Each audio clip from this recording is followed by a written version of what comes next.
दोस्तों नमस्कार, मैं हूं शीतला तिवारी। दोस्तों पुष्पक एक्सप्रेस जो है यह उत्तर प्रदेश से और मुंबई के लिए जाने के लिए अहम स्पेशल ट्रेन मानी जाती है।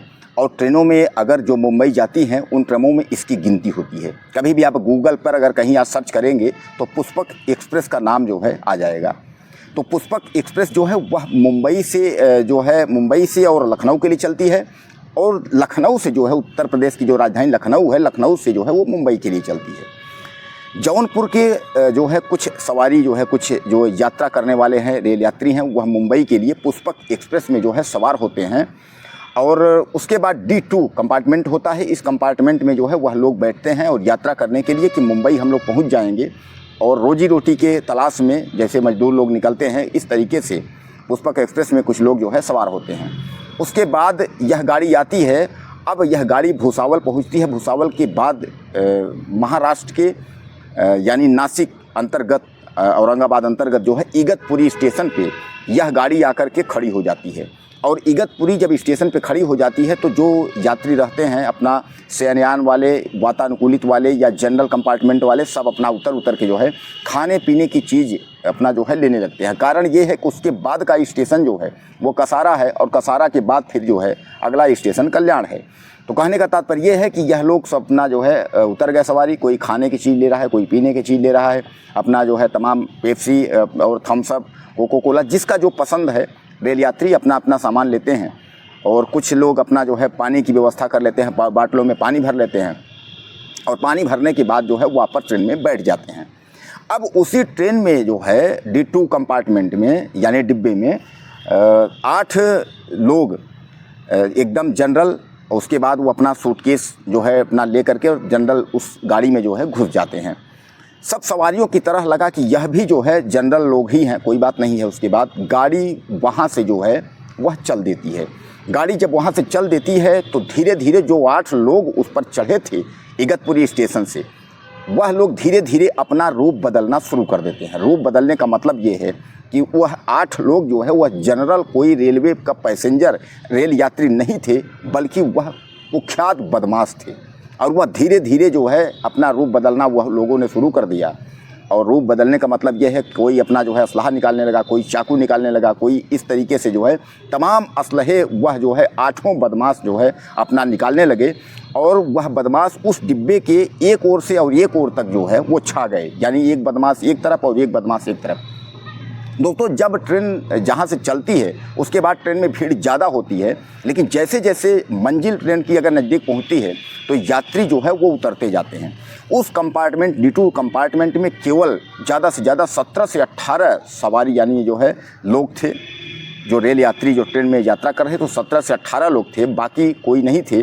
और बदमाशों ने जो है एक डिब्बे के किनारे और दूसरे डिब्बे के छोर पे वह खड़े थे, किसी को उस डिब्बे के अंदर जो है घुसने नहीं दे रहे थे। दोस्तों ट्रेन अपनी रफ्तार में थी। उसके बाद जो है बदमाशों ने जो ट्रेन के जो यात्री थे उनसे लूटपाट करना शुरू कर दिए। वह जो है लूटपाट करना शुरू कर दिए। किसी के पास पैसा, किसी के पास मोबाइल, जिसका जो सामान था सारे यात्रियों से जो है उन्होंने लूटपाट की। यानी सबके पैसे, गहने और सोने चांदी जो भी वो लोग था, अंगूठी, चैन, सबका जो है वो असलहा दिखा करके उसके बाद जो है सबका सामान छीन लिए। छीनने के बाद अब वह बदमाश इंतज़ार करने लगे कि अगला स्टेशन आए, जैसे ही ट्रेन खड़ी होती है तो हम लोग उतर जाएंगे। दोस्तों सबसे बड़ा सवाल ये था कि क्या कोई चैन नहीं खींच रहा था? चैन खींच सकते थे। सबसे बड़ा यही सवाल था, क्या अन्य कंपार्टमेंट के अंदर नहीं आ सकते थे? नहीं आ सकते थे। कारण ये था कि एक बदमाश जो है डिब्बे की एक छोर पे और दूसरा बदमाश डिब्बे की एक छोर पे, दोनों बदमाश एक दूसरे के छोर पे थे। बाकी जो 6 थे वह जो है लूटपाट कर रहे थे। वह लूटपाट करके ट्रेन के एक किनारे में वह लोग खड़े हो गए। जब तक वेट कर रहे थे कि ट्रेन कहीं खड़ी हो अगले स्टेशन पे तो हम लोग उतर के भाग जाएं, तब तक उनकी निगाह जो है एक महिला यानी विवाहिता महिला जो है उस पर पड़ती है। वह पति के साथ यात्रा कर रही होती है और उसकी उम्र जो है 21 से 22 साल की है, नवविवाहिता थी वह।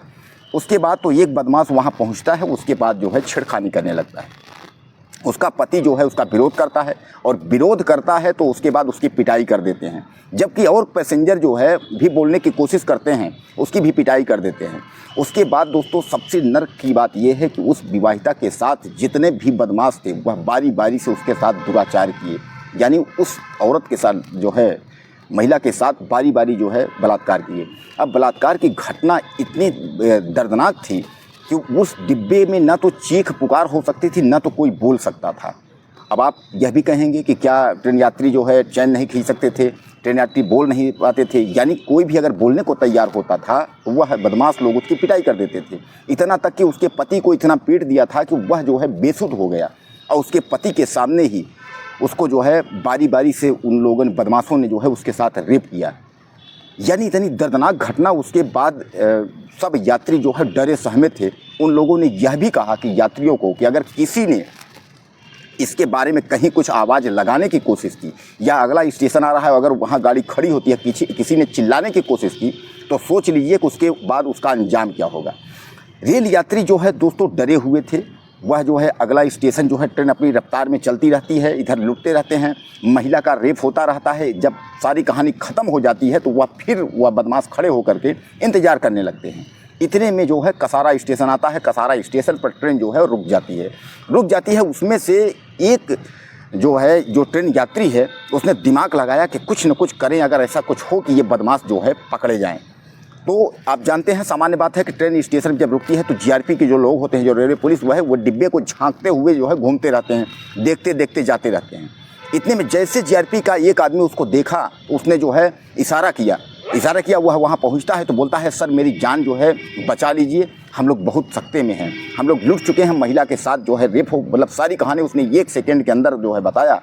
और जैसे बताया तो जीआरपी वाले जो है वहाँ कई इशारों में कई जो है उसमें घुस जाते हैं। हालांकि 4 बदमाश तो उस वक्त जो है कूद के भाग गए थे, बाकी 4 बदमाश वहाँ पकड़े जाते हैं।